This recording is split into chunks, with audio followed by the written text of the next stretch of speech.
সর্বনাশ! রাক্ষসটা মনে হয় আমার কমলামাকে দিকে নিচ্ছে। ঠাকুর, এখন তুমি রক্ষা এখন করো কি ঠাকুর। হবে? এখন ওর ওই ঝুড়িটাই ভরসা।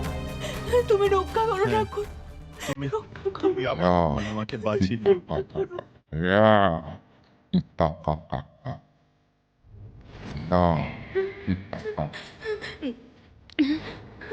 কিরে কিরে কমলা সুন্দরী চাপি কোথায়?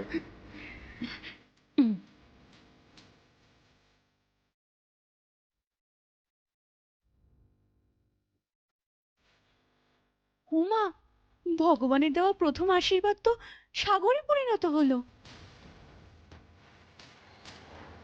কি অবাক কাণ্ড! এবার মনে হয় দৈত্যটা ঠিক ঘাই হবে।